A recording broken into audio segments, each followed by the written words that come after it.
ensemble pour la conférence de l'intégration sociale et le renoncement de nos capacités extrasensorielles. Et nous sommes avec nos merveilleux intervenants. Donc, nous avons Tiffaine, nous avons Laureline et Nicolas. Donc, bonsoir à tous les trois. Bonsoir. Et bienvenue. Alors, on vous connaît déjà, mais est-ce que vous pouvez nous faire une petite présentation et surtout nous expliquer pourquoi vous travaillez à trois? D'abord parce qu'on s'aime bien. Déjà, c'est important. Alors, sur la présentation, donc tous les trois, en fait, on travaille sur et avec les perceptions extrasensorielles. Et en fait, on a tous les trois justement des manières différentes de percevoir. Donc, ce qui est intéressant, c'est que dans les stages qu'on peut animer, on propose pas du coup un modèle unique, mais on propose trois versions différentes de développement de ces capacités extrasensorielles. Donc ça, on va dire, c'est l'intérêt majeur pour les participants, et après pour nous, on a d'autres intérêts. Ouais, il y a une addition des canaux de perception. Quand on travaille ensemble, c'est ce que vous ressentez aussi quand vous allez dans des stages. On se dit que c'était toujours plus fort en stage. Bon, déjà, nous, quand on est à trois, nos canaux s'additionnent et ça donne plus de puissance, plus de précision aussi. Après, on a aussi... on est très complémentaires aussi, tous les trois. On perçoit pas les mêmes choses, on n'a pas les mêmes points de vue et on n'est pas sur les mêmes plans en fait. Donc ouais, on n'est pas à l'aise sur les mêmes plans. C'est-à-dire qu'on va un petit peu partout, mais moi je vais être un peu plus branchée ciel, Nicolas plus terre, Laureline va faire le milieu. Voilà, même si on sait aller sur tous les plans en même temps, on a un peu plus de confort dans des endroits différents. Et puis Laureline va être très visuelle, moi je vais être plutôt, je sais pas comment définir, j'allais dire télépathe, parce que c'est même pas vraiment auditif. Ouais, pensée, conversation.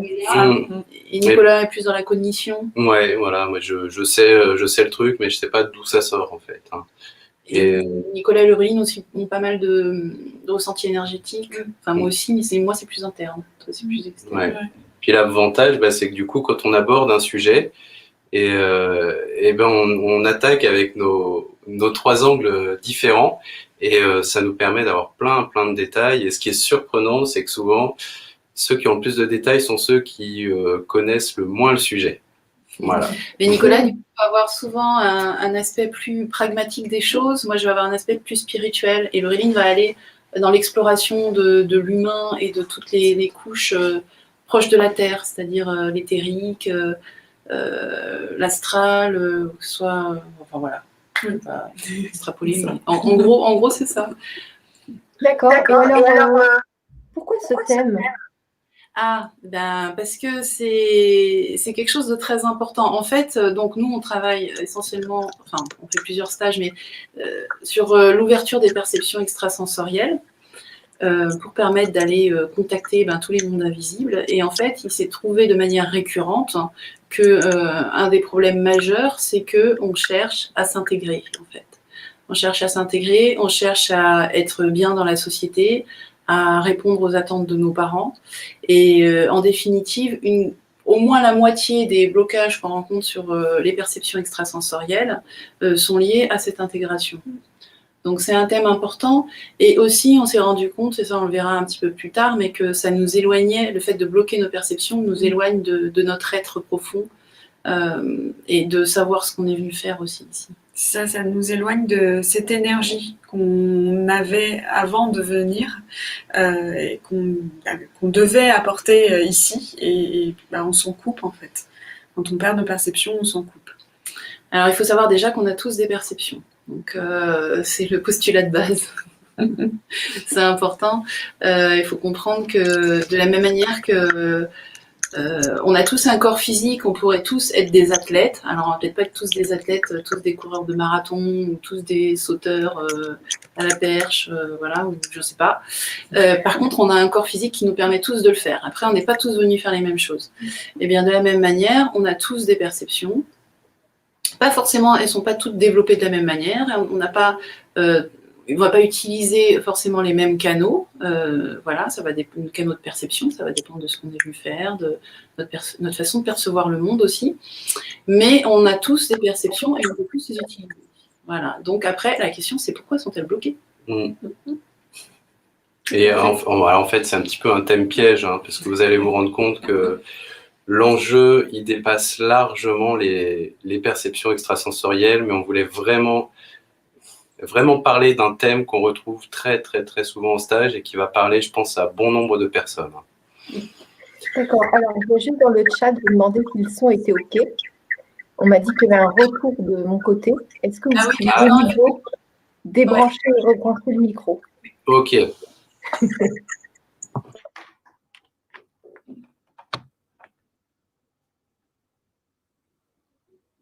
Voilà, donc si je parle, c'est tout bon. Je crois qu'on veut nous bloquer la communication. Je plaisante. Tout est OK. Ah, mais j'ai plus le son sur vous. J'ai plus votre son.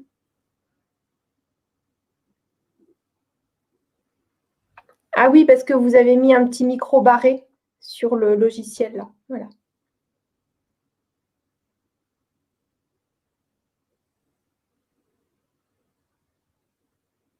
Il faut juste cliquer sur le petit micro barré. C'est mute. Si. En dessous, vous avez mute. C'est un micro, il faut cliquer dessus. Voilà. OK. Ah oui. Super. OK, c'est bon. C'était pas au bon endroit. Ouais, alors, il y a Marie-Neige qui dit, c'est une question que je me pose souvent. Qu'est-ce qui bloque quelqu'un? Ouais. Très bonne question. Alors, il y a plusieurs raisons. Là, on va surtout parler de celles qui sont liées donc, à l'intégration sociale. Et puis, on verra quand même aussi un petit peu les autres en famille. Après, on va vous dire les familles. Après, sur chaque personne, c'est individuel. Hein, ça dépend de ce qui s'est passé. Mais on a déjà quand même parlé dans des précédentes Vibra-conférences, notamment des peurs. Donc ça, c'est un gros morceau. Les peurs au sens large, hein, peur de ce qu'on a pu voir, peur de ce qu'on pourrait voir ou ressentir, peur de... Qu'est-ce qu'il y a? Il pourrait y avoir peur de... Oui, de l'inconnu, puis il peut y avoir peur aussi de la folie. Et puis la sensation d'avoir déjà fait quelque chose avec ses perceptions, donc la peur de reproduire par exemple, la peur de blesser, de faire du mal, ce genre de choses, ça, essentiellement des peurs en fait hein, qui peuvent bloquer les perceptions. Donc là sur la peur dont tu parles, hein, je pense soit quand on était enfant, vous savez des enfants qui disent toujours la vérité et qui blessent parce qu'ils disent la vérité, ils appuient là où ça fait mal. Mais il y a un moment, ils sont obligés de mettre en berne leur intuition, sinon... mais là, on rentre... Ou alors... Hein? Donc, ils ne communiquent plus. Il y a des gens qui arrêtent de parler et qui écoutent seulement. Ouais. Tout à fait. Alors, des fois, ils ne vont pas appuyer où ça fait mal pour se défendre. Ça arrive, mais des fois, c'est d'autres choses. Des fois, simplement, ils disent la vérité. Et en fait, on est dans une société où on nous demande rarement de dire la vérité. À dire la vérité, c'est dire à quelqu'un je t'aime pas, c'est dire à quelqu'un tu mens, c'est dire à quelqu'un bah, c'est bien ce que tu racontes, mais ton projet il va pas marcher. Voilà, tous ces trucs-là, personne ne veut les entendre. Donc quand l'enfant il a compris qu'il n'a plus le droit de dire ça, eh bien il coupe ses perceptions. D'accord ? Il préfère être aimé de ses parents, être accepté par son entourage, par la société, plutôt que d'être considéré comme quelqu'un de bizarre ou d'associable parce qu'il dit des choses désagréables. La vérité est parfois désagréable à entendre. Oui, et là, on est déjà dans l'intégration sociale. Voilà, alors après, on parlait des autres peurs. Il y a donc les peurs dans l'invisible de tout ce qui est un peu dans le bas astral. C'est-à-dire qu'il y a des fois, il y a des gens qui ont vu des choses. Alors, même des fois, c'est pas le bas astral. Simplement, par exemple, on a vu une silhouette. Et c'est souvent enfant dans ces cas-là. On a vu une silhouette ou quelque chose, ou on a entendu quelque chose, ou on a entendu des bruits dans la maison.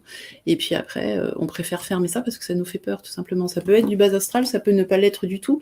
Parfois, ce sont une grand-mère, par exemple, qui descend voir son petit enfant ou son arrière-petit enfant, et puis il va prendre peur, alors qu'en fait, c'est bienveillant, mais... Voilà, on n'est pas préparé, c'est-à-dire qu'on n'est pas dans une société où nos parents nous expliquent que tout ça, ça peut exister. Donc quand ça arrive, on a peur. Voilà. Après, il peut y avoir aussi dans les vies antérieures, c'est quelque chose qu'on retrouve régulièrement. Donc c'est pas ce qui vient en premier, mais c'est qu'on retrouve ça quand même fréquemment. Des gens qui ont eu des perceptions très ouvertes, qui les ont utilisées, et soit qui ont été condamnés pour ça, soit qui ont fait du mal avec et qui ne veulent plus reproduire ça. Ça fait aussi partie des peurs qu'on Soit rencontre. on a rencontré aussi des gens qui ne sont simplement pas intervenus. Ils savaient, ils ne sont pas intervenus. On avait une femme en stage qui, en fait, dans une vie antérieure, percevait vraiment le futur et savait que Pompéi allait être ensevelie, par exemple. Et elle l'a pas dit, parce que, pareil, elle a sûrement eu peur du rejet social, donc elle a rien dit. Et après, ses perceptions étaient en partie bloquées à cause de ça. C'est comme si elle voulait pas reprendre une responsabilité pareille sur les épaules. Voilà, tout ce genre de choses. Alors après, voilà, il y a toutes les sorcières qui sont mortes sur le bûcher, les gens, les mages noirs et compagnie, tous ceux qui ont abusé, qui ont conduit des foules, mais qui les ont, à un moment, qui se sont fait pervertir par le pouvoir et qui sont partis un petit peu du côté obscur, quoi, dans l'égoïsme en tout cas, et qui sont interdits d'avoir à nouveau autant de pouvoir. Donc ils ont coupé leur perception. Et là, on retrouve des protections en fait, d'une vie à l'autre, où tout a été bloqué de manière préventive, jusqu'à ce que les conditions soient réunies pour que ça puisse s'ouvrir à nouveau. Mais il faut bien comprendre que c'est la personne elle-même dans ce cas-là qui se bloque. Hein. C'est une protection, personne n'est intervenu. C'est inconscient, bien sûr. Enfin, c'est plus au niveau de son âme qu'au niveau de son conscient. C'est inconscient. Et puis, voilà, toutes les peurs dont on parlait sur l'intégration sociale. Et ça, c'est le plus gros morceau en réalité. Voilà, on a tous envie d'être normaux, on a tous envie d'avoir des amis, on a tous envie d'être aimés. Et à un moment, on est dans une société malade. Il faut oublier la connexion à la source presque pour pouvoir accepter les lois de cette société. Sinon, on est constamment en dissonance, on est constamment en train de se dire mes parents ils disent qu'il faut que je trouve un métier qui va me rapporter beaucoup d'argent, alors que moi j'ai envie de faire charpentier par exemple, enfin, voilà, ou n'importe quoi. Oui, finalement, on nous demande beaucoup de nous adapter. Et du coup, pour répondre à cette demande, on coupe ce qui fait notre spécificité, ce qui fait notre originalité. Le problème, c'est qu'on nous demande de nous adapter à une société malade. Je pense que le vrai problème, il est là. Si on était s'adapter encore à une société qui allait bien, ça pourrait peut-être passer. Et le pire, c'est qu'en fait, tout ça, c'est même pas réfléchi. C'est-à-dire qu'on est dans une espèce d'ultra traditionnalité où on perpétue des façons de faire de génération en génération. Et il y a des cadres à respecter, et en fait, on ne sait même plus pourquoi on respecte ces cadres, mais on est obligé de les respecter. Et tout ce qui est perception, tout ce qui est connexion à la spiritualité, en tout cas l'intégration de la spiritualité dans la matière, tout ça sont des choses qui n'existent plus depuis des générations et des générations. Donc rien que vouloir rechercher ça, par exemple, c'est déjà sortir du cadre et risquer d'être exclu. Voilà, je ne sais pas si on a répondu à la question. Je pense. Oui, très bien. Et du coup, pour preuve, c'est toute la hiérarchie en fait. Si vous voulez, dès qu'on est dans les perceptions, on se rend compte qu'on est tous des individus libres et magnifiques, venus exprimer une énergie, chacun à la sienne, qu'il est venu exprimer sur Terre. Et en fait, qu'est-ce qu'on voit en face de nous en stage? Ce sont des gens qui sont coupés de cette énergie, comme si on n'avait pas le droit d'y accéder. Et on se rend compte que dès l'enfance, on va aller. Déjà, on écoute ce que disent nos parents. On n'a pas le choix. Hein, c'est eux c'est d'eux dont dépend notre survie et puis l'amour qu'on peut recevoir. Mais très tôt, on va à l'école et on nous apprend comment réfléchir. Et puis, une fois qu'on est allé à l'école, si on a bien réfléchi comme on nous le demandait, qu'on est bien entré dans le cadre, on a des bonnes notes. Et après, on se retrouve avec un employeur. Et du coup, il faut le satisfaire toujours. Et vous voyez, cette espèce de perversion qui fait que on doit toujours répondre aux attentes de quelqu'un d'autre si on veut être validé. Et être validé, c'est quoi? C'est avoir de la reconnaissance. Et on tourne en rond, en fait, on tourne tout le temps autour du même problème. Donc, vous voyez, c'est un thème qui dépasse de très loin les perceptions, puisque là, on parle de retrouver son essence et retrouver sa liberté. Quelque chose à dire? Vous m'entendez plus, c'est ça? Non, on t'entend bien. Ah, on t'entendait Ah, pas. d'accord. Et on ne te voit plus d'ailleurs. Et Donc, là, vous m'entendez toujours? là, oui, on on t'entend. t'entend. Là, non. D'accord, ok. Ah, Si, ça y c'est est, bon. ça y est, ça y est, on C'est t'entend. bon. Bon, alors, je suis désolée, ça a coupé net. Ouais. Vous avez disparu. Et je m'entends de nouveau en écho. Donc, je vais vous demander de débrancher votre micro, s'il vous plaît.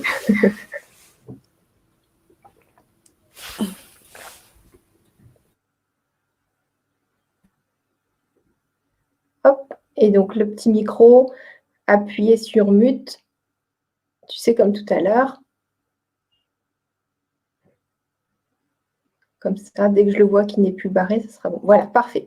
Donc, j'ai une autre question de Marie-Neige qui dit, c'est une question que je me pose souvent. Alors, ça, c'est bon. Comment remédier à une peur dont on n'a aucun souvenir et du coup, je me sens amputée?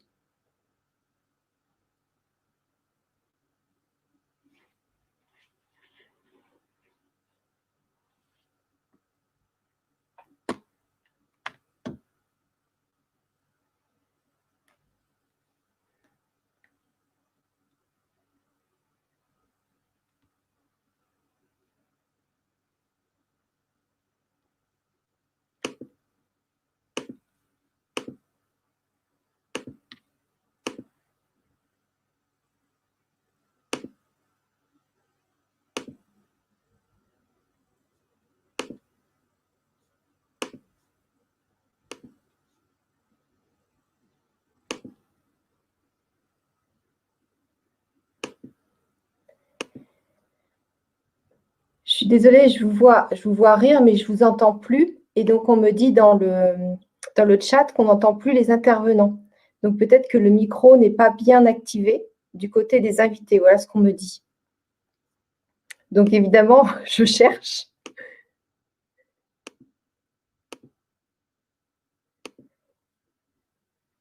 Donc, moi, je ne vous entends toujours pas.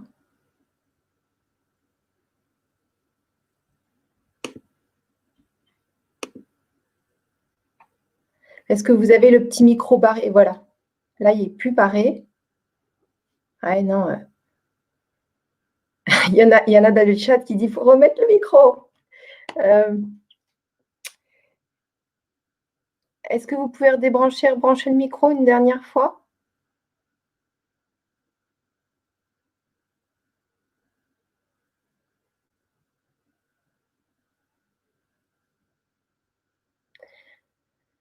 Voilà, donc normalement, on devrait vous entendre. Bon, on ne vous entend pas. C'est très spécial.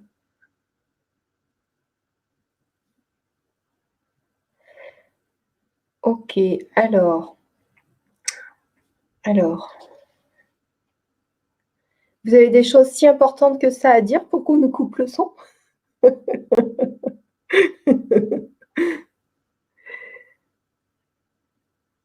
Bon, bah, les amis, on se met tous ensemble pour qu'on puisse remettre le son.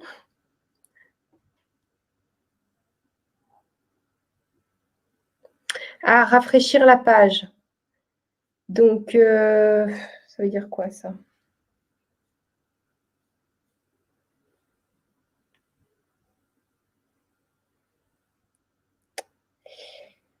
Je ne sais pas quoi faire pour vous aider.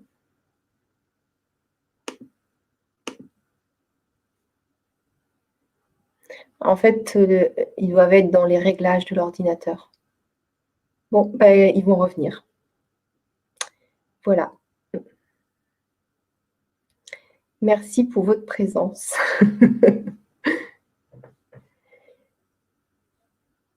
Hop, les voilà. Donc. Tu nous entends là? Ah, c'est parfait. Ah, bah, super. Ouh. Bon, alors il faut qu'on vous dise que l'informatique, c'est ésotérique. Mais c'est de l'énergie, hein, c'est vrai. Hein. Oui, c'est ça. Non, mais tout à fait. Hein. Et souvent, quand j'ai des vibra-conférences très intéressantes et importantes, on est assuré, mais vous imaginez même pas à quel point. Ouais. Ah. Et des fois, il y a des voix qui sortent. Non, mais c'est flippant. Hein. Je vous jure, ça m'est arrivé en direct. Et il y en a qui disent dans le chat oui, parce qu'ils ont peut-être vécu un direct comme ça. Ouais. Enfin bon, bref, je vous laisse continuer. Ok. Donc la question, elle a été répondue. Ah bah je sais pas, ça dépend s'ils ont entendu ou pas. Non, oui, non, elle parlait d'une peur, elle nous oui. demandait comment on fait pour Une peur profonde, tu disais. une Peur peur, inconsciente. une peur inconsciente, voilà. Et Oui, nous, on disait dont elle que- n'a aucun souvenir. Voilà, Mm. nous on disait que en fait c'est exactement là-dessus qu'on travaille en stage, c'est-à-dire que le stage qui est en tout cas celui sur ouvrir les perceptions, on va vraiment regarder, on va passer sur chaque personne en individuel pour regarder quelles sont les peurs en fait et voir comment on peut les résoudre, enfin, les enlever si c'est des peurs ou si c'est autre chose, hein, mais c'est vrai que quand on n'a plus conscience, s'il n'y a pas quelqu'un pour vous aider à en prendre conscience et les dépasser, ben c'est pas tellement de solutions à vous donner. Enfin, sûrement qu'il y en a, mais Ben, en tout cas, moi, la peur, je l'ai, là. C'est effectivement, c'est quelque si chose. tu lui réponds, tout le monde va te poser des questions pour savoir quelle est sa peur. Ah bah vas-y, t'es lancé. Bon, c'est quelque chose d'insondable, puisque je te vois, en fait, perdu dans le noir. Et en fait, on montre que c'est l'entre-deux-vie. C'est comme si tu avais vécu un épisode traumatique pendant l'entre-deux-vie. Alors, je sais pas si c'est la dernière fois que tu es décédé avant de revenir à la vie, mais en tout cas, c'est comme s'il y avait eu une période où, avant de voir la lumière, il s'est passé des choses pas sympas, quoi. Où tu étais perdu, en tout cas, ou qui étaient très désagréables. Donc, voilà, c'est particulier, on a rarement ça. Hein. Oui, Bon, mais parce comment qu'en général, on s'en souvient pas, sauf qu'elle, elle a dû le voir ou avoir une prise de conscience par rapport à ça. Ouais. Bon, par contre, ça se résout, hein, mais Ça se résout, mais non seulement il faut aller voir quel est le problème, mais après il faut voir comment le résoudre. c'est ça. Franchement, c'est le travail qu'on fait en stage principalement. On fait beaucoup de ça. Enfin, pas que de ça, heureusement. Après, on enchaîne sur d'autres choses, mais ça prend C'est au moins le premier week-end. au moins le premier week-end, et puis on revient des fois dessus parce que des fois il y a besoin. Mais c'est le gros du travail à faire. Donc c'est du travail émotionnel en fait. Hein. Après, il y a une autre personne, RI, qui dit il y a 2 ans, je voyais avec vision intérieure et voix à l'oreille droite. Depuis, plus rien. Votre avis pour débloquer ça, s'il vous plaît, Eric? Alors, le truc, c'est qu'on avait plein de trucs à vous raconter. Si on commence à répondre à chaque personne, on va pas s'en sortir. Bon, alors, en tout cas, il y a quelque chose, nous, qu'on constate aussi à travers notre pratique, c'est que, par exemple, on a des stages donc, qui se déroulent sur 3 week-ends. Premier week-end, on ouvre les perceptions, c'est génial. Alors, ça va vite, hein, un week-end. Hein. Mais déjà, ils reçoivent plein de choses. Et puis, ils sont super contents. Ils arrivent au deuxième week-end. Et là, la première question qu'on demande, c'est qui n'a plus rien. Ouais, il y a plein de gens qui ont refermé toute leur perception. Il y en a un tiers à peu près, voilà. Ah ben non, ils n'ont plus rien parce que finalement, c'était sympa, mais ça leur a fait très peur. Donc là, ça me fait vraiment penser à ça. Ouais, ça fait penser à ça. Ouais, d'accord. C'est-à-dire que quand on commence à percevoir, il faut être prêt à percevoir aussi. Donc, c'est après, il y a tout un. Après, du coup, on est obligé d'aller sur comment gérer ces perceptions. C'est aussi d'ailleurs des fois le problème de certains des auditeurs ou même des gens qui viennent en stage, c'est que le problème, c'est même plus d'ouvrir ces perceptions, mais de les gérer. Ouais. Et c'est là où. L'éducation. C'est exactement. C'est de l'apprentissage. Et c'est là où il y a tout le travail sur le cœur dont on a reparlé pendant les précédentes Vibra-conférences. C'est là où ça devient essentiel et qu'il faut vraiment l'installer non seulement à travers les perceptions, mais dans sa vie quotidienne aussi. Hein. Parce que des fois, quand on a peur, en fait, on n'est pas prévenu. Donc, il faut prendre l'habitude d'avoir un ancrage dans le cœur extrêmement puissant. C'est-à-dire que voilà, votre cœur va monter tout de suite votre taux vibratoire. Si je suis dans l'amour, mon taux vibratoire est élevé. À partir du moment où mon taux vibratoire est élevé, je ne vais voir que des belles choses. Alors déjà, même les belles choses, des fois, quand on n'est pas habitué à les voir et puis tout d'un coup on les voit ou on les entend, comme on disait tout à l'heure, surtout pour les enfants, mais même pour les adultes, ça peut être un peu perturbant quand même. Hein. Au début, on est surpris, voire effrayé. Mais en fait, une fois qu'on s'habitue, c'est bon. Après, le problème, c'est si jamais tous vos canaux sont ouverts et puis vous faites pas attention, vous êtes un peu en colère contre un de vos collègues de travail, vous êtes fatigué, vous êtes je sais pas quoi, votre taux vibratoire redescend, C'est comme si vous régliez votre radio sur une fréquence basse, et puis tout d'un coup, vous pouvez voir tout ce qui se trouve dans le bas astral, c'est-à-dire tout ce qui est un petit peu noir. Les entités, des âmes défuntes qui sont perdues, il y a plein de choses désagréables qu'on peut percevoir. Et ça peut entraîner qu'on referme ses perceptions.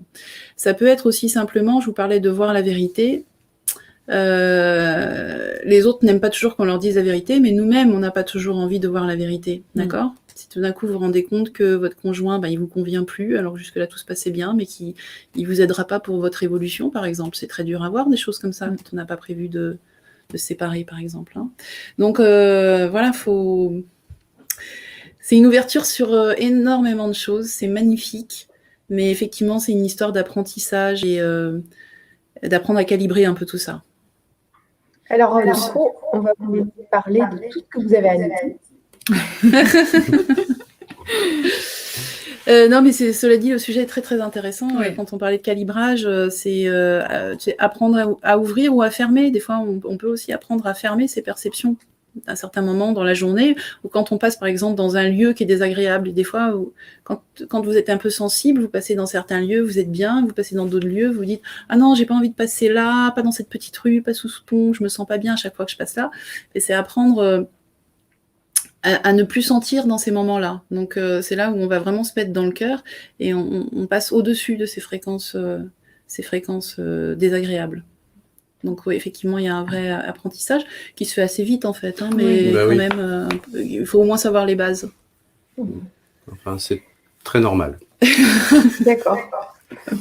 Je parle pas beaucoup parce qu'on m'entend en écho et je veux pas gêner les éditeurs. D'accord. Ok, pas de problème.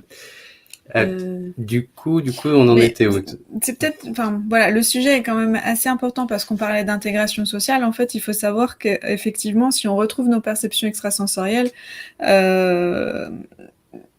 on se reconnecte en fait à cette source et à cette énergie qu'on est venu apporter, donc à notre essence.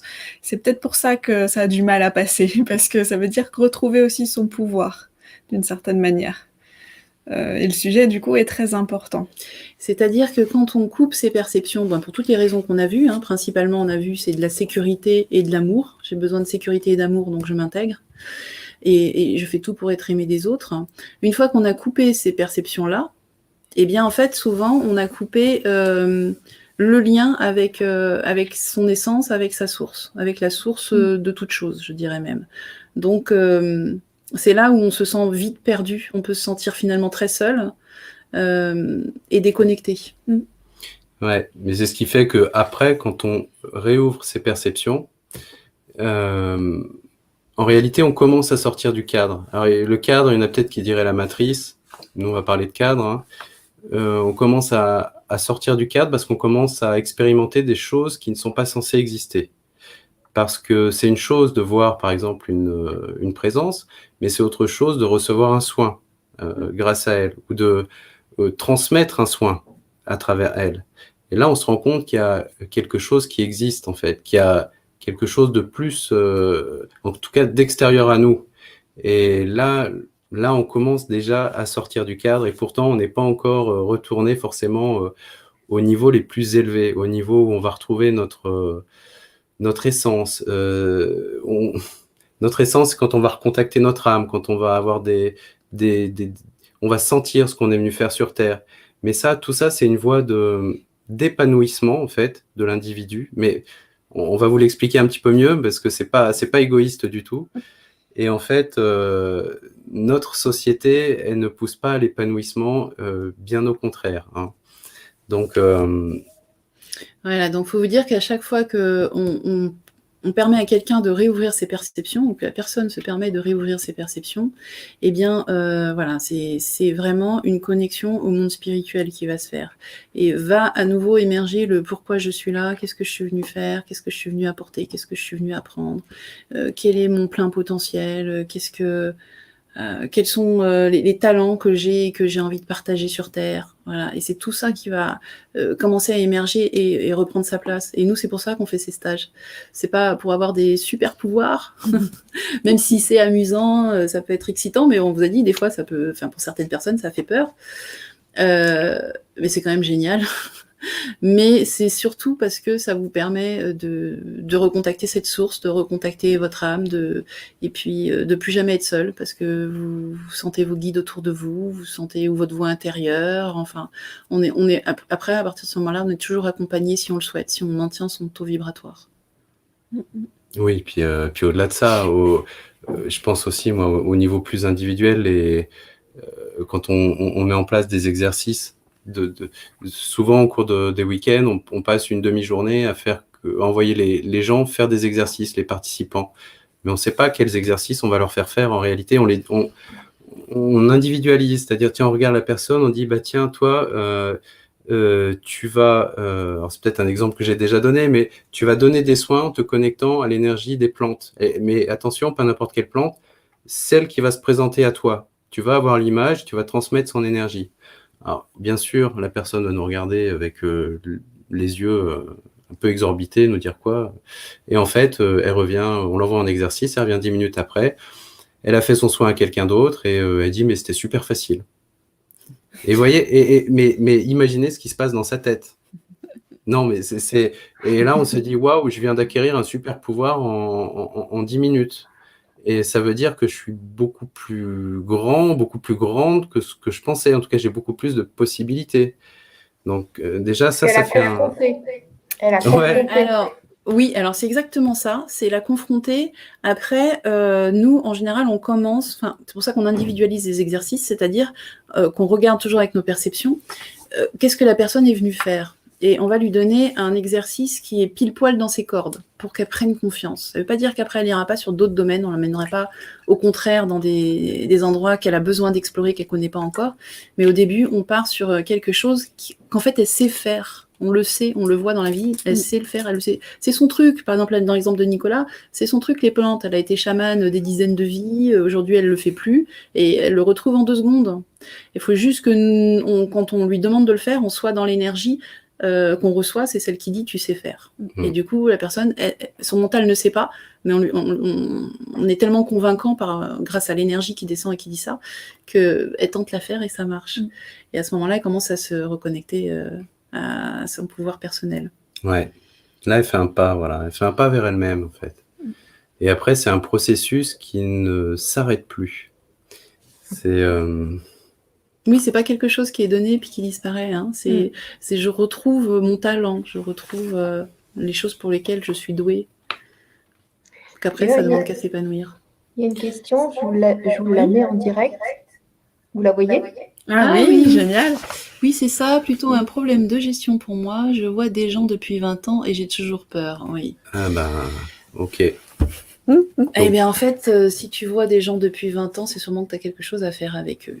Et tant que tu ne le fais pas, eh bien, ça viendra te chercher et pas toujours de la meilleure manière. Si vous voulez, c'est un peu comme si, quand on est venu pour faire quelque chose, l'univers nous porte à le faire. Et si on ne le fait pas, l'univers commence à nous donner des coups de pied pour qu'on le fasse.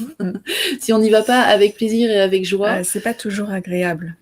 Ça vient nous chercher pour qu'on soit obligé de le faire. Donc quelque part là, si ça continue, ça va devenir tellement désagréable que tu vas devoir être obligé de le faire pour t'en débarrasser.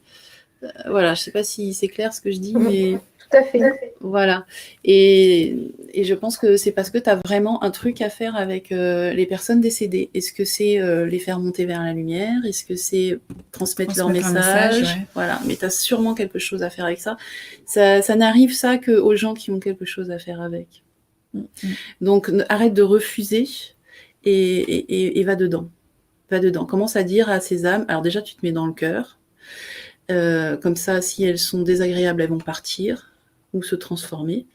Et quand je dis de mettre dans le cœur, c'est pas je te repousse, je suis dans le cœur et je te fais un bouclier d'amour. Non, c'est je t'accueille. Je suis dans le cœur et je t'accueille. Si tu as besoin d'amour, je suis là. Et voilà. Et ensuite, je sais plus ce que je voulais dire. Tu te mets dans le cœur. Voilà, tu te mets dans le cœur et tu leur demandes qu'est-ce qu'elles veulent. Alors, ça a l'air, non, ça a l'air. Si, c'est vrai. Oui, mais attends, mais je sais que ça a l'air trop simple. Mais tout ce qu'on transmet, c'est trop simple. Mais tant qu'on l'a pas expérimenté, on n'y croit pas souvent. C'est simple, mais pas toujours facile. C'est ça. Voilà, déjà C'est ça. de sortir de la peur pour se mettre dans l'amour, c'est simple, mais c'est pas facile toujours à faire. Quand on est mort de trouille, c'est très difficile de passer dans l'amour et ça demande des fois de s'y reprendre à plusieurs fois. Mais en tout cas, fais ça et après, vraiment demande-leur qu'est-ce qu'elles veulent. Et si tu n'as pas l'impression de recevoir de réponse, ce qui m'étonnerait beaucoup, parce que si tu vois ça, c'est probablement que tu peux communiquer avec. Si vraiment tu ne vois pas du tout quoi faire, à ce moment-là, imagine une lumière, demande à quel endroit elles doivent aller. Voilà, demande à quel endroit elles doivent aller, parce que si elles viennent te voir, c'est qu'elles ont besoin d'aide, en fait. Demande à quel endroit elles voient. Sûrement que tu verras une lumière apparaître en haut, où tu vas sentir un sentiment d'amour s'intensifier. En tout cas, il faut les faire monter dans la lumière, en réalité. Hein. Donc, bon, on va pas t'apprendre ça en 2 minutes là, mais tu peux le trouver toute seule, c'est pas si compliqué que ça. Tu peux demander aussi à ce moment-là l'aide d'ange ou d'archange si tu crois en ça, si ça fait partie de ton système de croyance. Je vais juste te mettre ce qu'elle dit. Je suis passeuse d'âme. Ah oui. Mais je me sens envahie. Ah oui. Ouais, essaye donc on te dit ça, essaye le conseil, oui, le conseil du cœur, vas-y. Tu vas voir, ça va faire le tri entre ceux qui sont là et qui se disent tiens, il y a quelqu'un qui m'écoute, super, j'en profite, je peux communiquer avec quelqu'un, ça va m'amuser, et qui n'ont pas une vraie recherche, on va dire, qui sont là juste pour pas t'embêter parce que c'est pas ça, mais jouer avec toi, on va dire, tout simplement. Et celles qui sont en vraie demande d'aide. Et là, il va falloir que tu t'y mettes.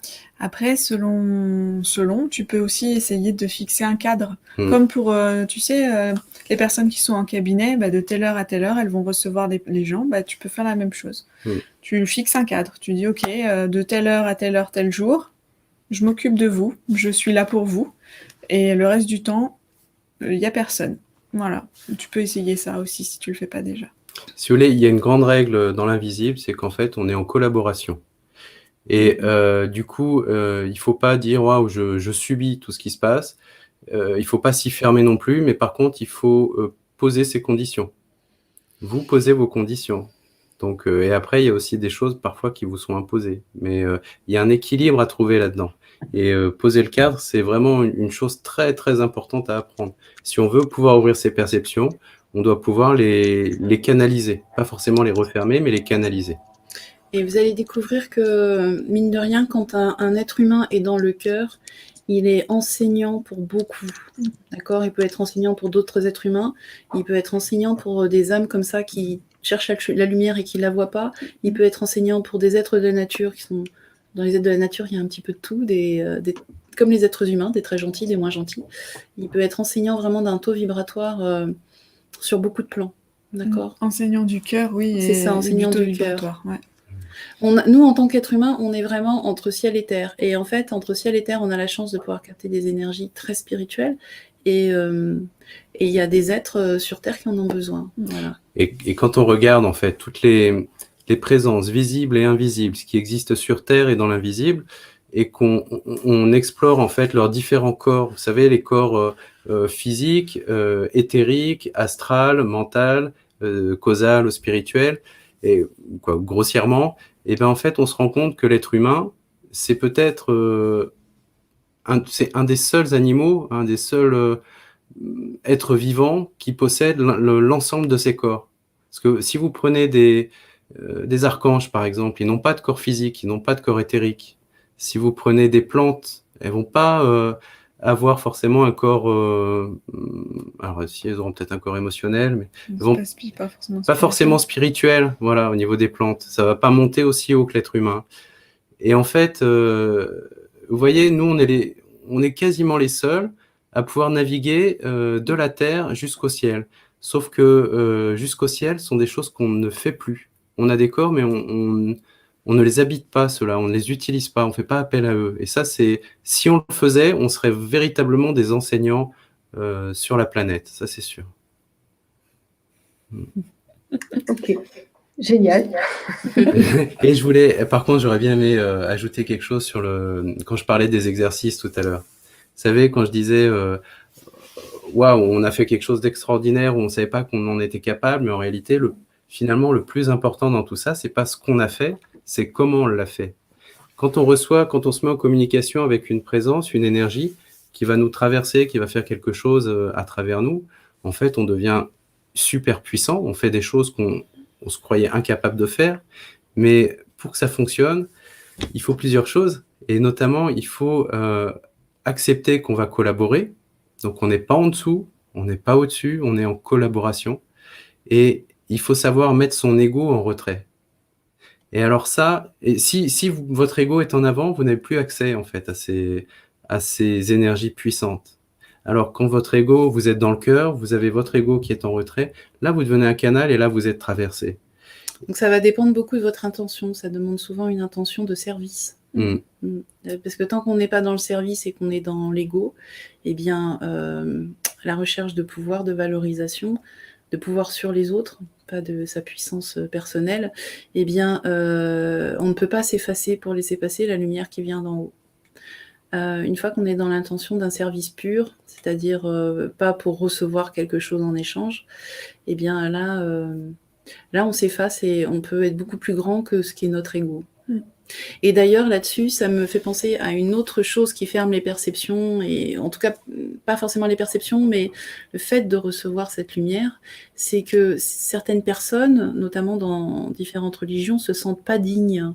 C'est-à-dire qu'on nous a appris, il faut passer par un prêtre pour connecter Dieu, il faut prier humblement que Dieu veuille bien nous aider. Enfin, là, on nous a enseigné beaucoup de choses comme ça, et même on est dans une société où c'est bien d'être humble. C'est le bon, la gentille personne, elle est humble. Le méchant, il est... Surtout si vous êtes spirituel. Voilà. Et en fait, on s'est rendu compte que très souvent, des gens pourtant très, très pieux, très religieux, très croyants, qui prient beaucoup, qui pratiquent, etc., ont du mal à recevoir parce que, à force de vouloir être humble, eh bien, ils ne se sentent pas capables de recevoir ce genre de lumière. D'accord ? Or, comme on disait, on est un être spirituel et on est capable d'avoir cette lumière parce que on est Dieu aussi. D'accord ? Donc, ça, c'est vraiment quelque chose qui bloque très souvent aussi les perceptions extrasensorielles. Notamment, pas le fait de percevoir l'invisible, mais de recevoir. Recevoir de l'énergie pour des soins, recevoir des énergies pour éclairer l'autre, sur quel que soit sur n'importe quel niveau. Même pour être inspiré. Et... Voilà le message, chouette. Ouais. Merci chouette. Merci chouette. On est ravis d'avoir pu t'aider. Mais tu vois, quand tu parles de ça, ça me fait penser à une participante qu'on avait en stage, et au moment où on devait lui donner un exercice, en fait, cette jeune femme, elle était de tradition hindouiste. Et tout à coup, on se tourne vers elle, on lui dit, mais tu connais bien, non, toute la religion hindouiste, les traditions? Elle nous dit, ah oui, je connais très très bien. Et elle commence à nous en parler. On lui dit, ok, stop, c'est bon. Et on lui dit, maintenant, ce que tu vas faire, c'est que tu vas aller à la rencontre de toutes ces divinités et tu vas te connecter à elles. Alors là, c'était la panique. C'était la panique, ouais, c'est ça. La panique, c'est l'irrespect, il devait y avoir plein de choses dans sa tête qui se mélangeaient. Et du coup, on lui dit, on va t'accompagner, on va monter en même temps que toi. Donc elle avait exactement ce problème-là, elle ne se sentait pas digne en tant qu'être humain de recevoir l'énergie des dieux, parce que c'est ça qu'on lui demandait de faire, de canaliser les déités de son panthéon. Et du coup, on se connecte, et puis on lui dit, non, t'es beaucoup trop basse, monte plus haut. Alors on l'accompagne. Elle était dans la position de la personne humble qui se met en dessous d'eux. Et en fait, on lui explique, on lui dit, si tu veux canaliser ces énergies, elles sont en haut, et elles descendent jusque-là. Et toi, tu es en bas. Et tant que tu pries et que tu restes modeste, elles ne peuvent pas aller plus bas. C'est à toi de monter jusqu'à leur hauteur. Et là, ça se diffuse sur Terre. À partir du moment où elle a compris ça, elle a accepté de monter. Et elle a passé le reste de l'après-midi à canaliser différentes divinités pour d'autres participants du stage qui revenaient complètement abasourdis. C'est quelque chose d'absolument incroyable. C'est quelque chose qu'il faut vivre. Et en même temps, qui est finalement... En fait, on devrait tous être comme ça. Ça devrait être naturel. On devrait vraiment être entre ciel et terre, quoi. Je voulais dire quelque chose, ça y est, j'ai oublié quoi. Oui, en tout cas, c'était pour vous dire que les perceptions, voilà, c'est avoir accès à ces perceptions, c'est avoir accès à l'invisible, avoir tout ce qu'on a parlé, tout ce dont on a parlé avec les guides et autres. C'est retrouver son essence. Mais c'est aussi voilà, se retrouver soi, comprendre ce qu'on est venu faire. Voilà. Comprendre comment on fonctionne, comment on doit fonctionner, parce que tout ça, on l'applique à l'invisible, mais le but du jeu, c'est de l'appliquer à toute sa vie. Le lâcher prise, et ben là, dans l'invisible, on l'expérimente. Je place mon attention, mon intention, et ensuite je lâche prise. Et là, je m'efface et la puissance arrive. Et dans la vie, c'est exactement la même chose. Il faut une intention claire, et sans remettre, et reconnaître quand on est arrivé au bout de nos petits bras, notre force à nous, et dire, OK, moi, je peux rien faire de plus par moi-même, je pose mon intention, je demande à être guidé, à être aidé, et ensuite, je m'efface et je laisse faire. Et là, la puissance arrive. C'est dans toute sa vie, et c'est absolument, ça va contre les principes sociaux de base. Donc, ça, c'est un chemin vers la liberté et vers le respect de soi-même, vers sa grandeur en même temps. C'est ça, retrouver ses perceptions, c'est retrouver son essence, retrouver son pouvoir personnel et du coup être capable de réaliser ce pourquoi on est venu. Donc être bien sur son chemin de vie. Il y a une question qui revient souvent. Comment ouvrir son cœur? Merci de la poser. Il m'a fallu 2 ans. Maintenant, ça va. Vas-y. Allez, Ça lui fait plaisir. Ça me fait très plaisir. C'est cadeau. C'est cadeau parce que on va vous dire, certaines personnes vont vous dire, mettez-vous dans l'amour.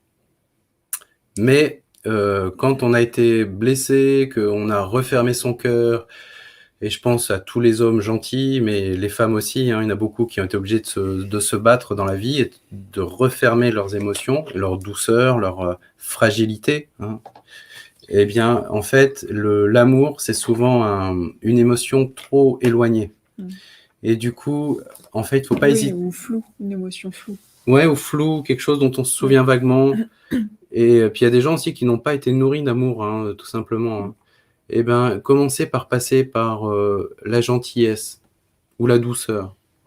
Mettez-vous dans une émotion de... Me dites, tiens, oui, être doux, je peux être gentil. Et vous pouvez aussi penser à des... Ça, c'est quelque chose qu'on donne aussi à chaque fois, à des bébés chats, des bébés chiens. Ça, il y a très peu de personnes qui ne sont pas touchées par ça. Et en fait, là, vous allez avoir un petit germe de quelque chose dans la poitrine. Et ce petit germe, eh bien, chaque fois que vous allez le contacter, il va grandir. Donc, c'est intéressant aussi de se centrer sur le chakra du cœur en même temps que vous le faites. Hein. Donc, ça dépend des gens, mais c'est dans cette zone-là, en tout cas. On parle de germe, ça peut être aussi une sensation de chaleur, des picotements, ou d'un coup, des palpitations, le cœur qui commence à accélérer. Ça marche aussi. Hein. Ce sont des indications corporelles. Mais voilà, vous pouvez être dans la bienveillance, vous pouvez être dans la compassion. Ça, ce sont plus des vertus qu'on retrouve dans le cadre bouddhiste, par exemple. Mais ce sont aussi des émotions du cœur. Et l'amour, souvent pour les personnes qui sont en rééducation du cœur, l'amour, ça vient pas tout de suite. Hein. Donc, il faut passer par des choses intermédiaires et prenez le temps parce qu'à chaque fois, à la fois, c'est bon, ça fait du bien. Et en même temps, ça réveille souvent beaucoup de douleur dans la poitrine. Hein. Mais voilà, allez-y tranquillement. Alors après, moi, je pense que... Un bon travail sur soi et le bienvenu aussi. Alors, y a plein de super thérapeutes et de super thérapies qui marchent en ce moment. Nous, on le fait aussi avec nos perceptions. On regarde quel est l'événement traumatisant qui fait que on a fermé son cœur et puis on essaye de faire des réparations dessus. Donc, ça aide aussi. Oui. L'un et l'autre sont complémentaires. Oui, tout à fait. Tout à fait. C'est-à-dire que si vous vous focalisez sur le cœur et la gentillesse, mais quelque part, vous avez vécu des événements traumatisants où à chaque fois que vous ouvriez votre cœur, les gens considéraient que c'était une faiblesse et qu'on vous blessait, ça va être très compliqué de rouvrir votre cœur comme ça. Voilà, donc ça peut vraiment aider. Ok. Est-ce que vous aviez d'autres informations à partager? Parce que la dernière fois, lors de la conférence, vous nous aviez dit que vous avez dit beaucoup de choses intéressantes, mais pas du tout ce que vous aviez prévu. Alors là, honnêtement, on a écourté un petit peu une petite partie au début. Mais grosso modo, le message important, on l'a passé en fait. Hein. C'était que par l'éducation à soi qu'on est obligé de faire si on veut évoluer librement dans tout ce qui est invisible, eh bien, on on retrouve sa liberté et on comprend comment on doit fonctionner dans toute notre vie. Et c'était ça vraiment le message important, mais ça veut dire qu'il faut beaucoup de courage. Il faut être prêt à aller à l'encontre finalement de la pensée du courant, en fait. Il faut aller à contre-courant, mais c'est pas grave parce que quand on a commencé à sentir les premiers effets, eh bien, on est motivé et on sait pourquoi on le fait. C'est pour accéder à beaucoup plus de bonheur, hein, tout simplement. Après, moi j'ai envie de vous dire, on parlait de l'intégration sociale, donc l'amour et la sécurité. Et finalement, quand les gens qui vous aiment et qui vous donnent des conseils, non, va pas par là, fais plutôt ceci ou cela, notamment vos parents, c'est parce qu'ils vous aiment et qu'ils veulent vous préserver. Mais ils vous aimeront quoi que vous fassiez, en fait. Hein. S'ils vous aiment pour ce que vous êtes, ils vous aimeront quoi que vous fassiez, sinon c'est pas vraiment de l'amour. Et puis, la peur de l'insécurité, en définitive, quand on commence à ouvrir ses perceptions, et une certaine foi qui se met en place, une confiance, parce qu'on a ces guides auprès de nous qui nous disent t'inquiète pas, tout va bien se passer, va plutôt par là, ce sera plus facile. Et on pose de la foi en fait, et du coup l'abondance, ou en tout cas la sécurité arrive. Donc ces deux problématiques finalement ne sont pas des vrais problèmes. Et moi ce que je voulais dire qui était important, si j'avais un truc important dans cette conférence à vous dire, c'était voilà, de retrouver votre voie. On est tous venus accomplir quelque chose. Pas parce qu'il faut un but dans la vie, mais c'est vous qui vous êtes choisi ce but avant de venir. Vous vous êtes dit, tiens, si je vais sur Terre, moi, ce que j'aimerais apporter, c'est ça. Ce que j'aimerais apprendre, c'est ça. Et pour faire ça, vous êtes venus avec vos valises pleines de choses pour vous aider, notamment des vraies capacités, des vrais talents pour le faire. C'est pour ça que certains sont doués pour parler avec les animaux, d'autres pour trouver des nouvelles idées, d'autres pour faire des soins. Voilà, chacun est venu avec son truc, révolutionner l'éducation, et on est venu avec les idées et avec le potentiel pour mettre les choses en place. Et souvent, on a l'impression qu'on n'a pas de talent, qu'on n'a pas de don, parce qu'on n'est simplement pas dans la bonne voie. Quand on n'est pas dans la bonne voie, si vous faites ingénieur alors que votre rêve c'est de faire prof, et ben vous n'êtes pas dans la bonne voie. Et donc ah oui, ingénieur ça gagne plus d'argent. Oui d'accord. Ah mes parents ils préfèrent. Oui d'accord. Mais si c'est pas sa voie, et ben par exemple toute la pédagogie que vous avez naturellement, là vous n'allez pas pouvoir la mettre vraiment en place comme vous voulez. Donc voilà, les gens qui disent moi j'ai pas de talent, c'est simplement qu'ils sont pas dans la. Souvent, hein, il peut y avoir d'autres raisons bien sûr, mais souvent ils sont pas dans la voie. Donc le but en fait, c'est de vraiment retrouver ses perceptions, c'est pouvoir reconnecter, donc se reconnecter à la source, à soi-même, à son âme, à Dieu, à ce que vous voulez, à l'univers, et retrouver ce qu'on est venu faire et retrouver ce pourquoi on est doué et prendre sa voie en fait. Voilà, c'était ça moi que je voulais faire passer. Oui, j'en profite pour vous demander le mot de la fin, parce que je vois que oui, l'heure tourne. Passer le mot de la fin. Et vous alors moi, c'est mon mot de la fin, celui-là. Non, on va passer peut-être nos informations. Non, c'est le moment ou pas? Oui, vous pouvez nous parler des stages et si vous donnez encore des consultations, parce que je sais que les stages sont pleins. Donc, peut-être que vous avez moins de temps. On rouvre une session sur le cycle perception, donc il y a de la place, sur Paris et sur Toulouse. Voilà, c'est 7 jours de formation. Oui, et d'ailleurs, je tiens à dire qu'on a modifié le nom, parce que nos stages ont une vie qui leur est propre, nous on court après. Ils se développent devant nos yeux et on est obligé de changer les intitulés après les avoir faits. Et du coup, le stage qui s'appelait Révéler ses perceptions s'appelle maintenant Conscience et perception. Et conscience et perception, en fait, si jamais vous vous engagez dans ce stage, cette formation, en fait, eh bien, ne le faites pas simplement pour ouvrir vos perceptions. Ça, vous allez voir, c'est très facile. Mais faites-le si vous souhaitez vous engager sur une voie de développement spirituel. Voilà. Et là, l'intention, elle sera bonne. Ça ne veut pas dire devenir moine. Non, pas du tout. Non, spiritualité dans la matière. Exactement. C'est être conscient. C'est exactement. Et voilà, pourquoi on l'appelait conscience et perception finalement, parce que les gens ils disaient on est venu pour développer une perception, mais c'est ma vie entière qui s'est transformée, ou tellement de changements. Ils ont dit mais votre stage il n'est pas bien nommé en fait. C'est aux stagiaires qui nous ont dit ça. Alors du coup on l'a appelé comme ça. Et donc voilà, ça s'ouvre sur Toulouse et sur Paris. Au mois d'octobre. Ça commencera au mois d'octobre, voilà. Donc c'est assez long dans le sens où c'est 7 jours, voilà. Donc c'est pas quelque chose qu'il faut faire par curiosité, mais par une vraie envie. Hein. C'est pas 7 jours D'accord. d'affilée. Oui, c'est pas 7 jours d'affilée, c'est 3 jours plus 2 week-ends, voilà. Et Donc, puis, juste, on a les dates sous la vidéo, hein, oui, et sur vos sites respectifs. Donc voilà, ceux qui cherchent, c'est ici, parce que j'ai eu des messages en commentaire qui demandaient. Je vous laisse continuer. Et on vous propose aussi un atelier initiation qui est une soirée de 3 heures. Et en fait, le 27 septembre. Voilà. Pour venir nous découvrir, tester plein d'exercices qu'on fait dans nos stages, des connexions aux êtres de la nature, aux divinités, aux anges, voilà, des choses comme ça. On va faire tout un travail sur les chakras aussi, parce on a un deuxième stage, mais ça sera en mars-avril, mais sur les chakras, entre autres. Donc ressentir un chakra en soi, on va même demander à l'activer et à régler les problématiques qui sont dessus, donc à dépasser ça. Voilà, donc il y aura pas mal d'exercices pratiques. Il y aura aussi une présentation de nos stages. Il y aura donc un peu de théorie, mais surtout beaucoup de pratique.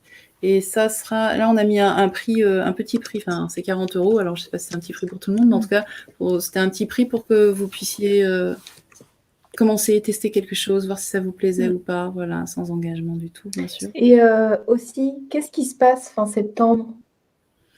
Fin septembre. Vous n'êtes pas dans un lieu précis où on peut vous rencontrer? Tu penses au Salon Zen? Ouais, vous y êtes pas? Non. Ah, bon, désolé, je pensais. On aura quand même des dépliants sur place. Mais on n'y est pas, malheureusement. On sera sur Paris, au Salon de la Conscience, normalement. D'accord. Il aura lieu en janvier, fin janvier, début février. Normalement, on croise les doigts, mais ça devrait être... Comme je l'ai croisé sur des salons, je me suis dit peut-être. Non, là, on revient d'un salon à Toulouse, en fait, déjà. Et puis, on donne aussi des consultations individuelles, enfin, Laureline et moi. Laureline, ça va être plus en énergétique. Un rééquilibrage des corps, des différents corps. Mais elle vous donnera quelques informations. Elle n'aime pas s'engager là-dessus. Mais... Non, elle aime bien voir ce qui se passe sur vos corps, tous ces canaux énergétiques que vous ne voyez pas. Et jouer avec pour les rééquilibrer. Hein, c'est plus ça, toi. Oui, c'est ça. Voilà. Et moi, c'est plus par mes informations, mais je fais aussi du travail énergétique, mais sans toucher la personne. Je travaille plus sur les corps spirituels et émotionnels, donc c'est des énergies beaucoup moins denses. Et je parle beaucoup aussi, comme vous l'avez pu le remarquer. Je donne des informations, mais c'est les guides qui font ce qu'ils ont envie de faire, c'est-à-dire qu'ils vous donnent des informations dont vous avez besoin. Qui ont besoin d'être passés. Voilà, au moment de la séance. Quand je réponds trop aux questions des gens qui viennent me voir, on passe souvent à côté des vraies problématiques. C'est du travail. Par contre, je fais pas de la voyance, c'est du travail sur soi.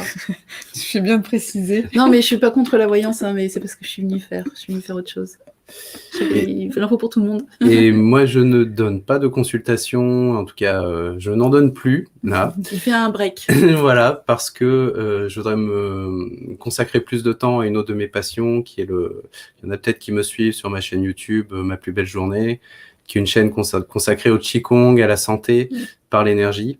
Et en fait, j'aimerais enfin mettre en place mon site internet, enfin tourner des vidéos de qualité que je puisse commercialiser, mais qui apportent vraiment des programmes. J'ai déjà tout monté depuis un moment et il est temps que je les publie et il me faut un petit peu de temps. Ça prend beaucoup de temps, oui, de travailler sur Internet et YouTube, donc je comprends. Oui, tu sais ce que c'est, ouais, ça oui. Ça s'appelle Ma plus belle journée, ta chaîne YouTube. Oui, et puis notre site internet commun, c'est énergie-perception.com. Voilà, ça, toutes les infos sont sur la vidéo. Et puis, je vous remercie du fond du cœur d'avoir transmis vos connaissances. C'était un plaisir. Merci beaucoup, Gwénoline. C'est un plaisir de passer sur ta chaîne. Merci à tous les auditeurs aussi de nous avoir écoutés. Et puis, ça vous aura été utile. Oui, c'est toujours utile et puis c'est toujours intéressant de se rassembler et de garder une énergie élevée parce que vous, avant qu'on lance le direct, vous augmentez vraiment l'énergie pour qu'on soit sur un niveau un peu plus élevé. C'est pour ça qu'on se sent aussi nourri et aussi bien après une Vibra conférence. Et j'aimerais juste dire, la prochaine conférence, c'est demain soir avec Catherine Le. Et donc, c'est « Dis-moi ce que tu manges et je te dirai ce que tu vis ». Voilà, en vous embrassant tous très fort et on vous dit à tout bientôt. À bientôt.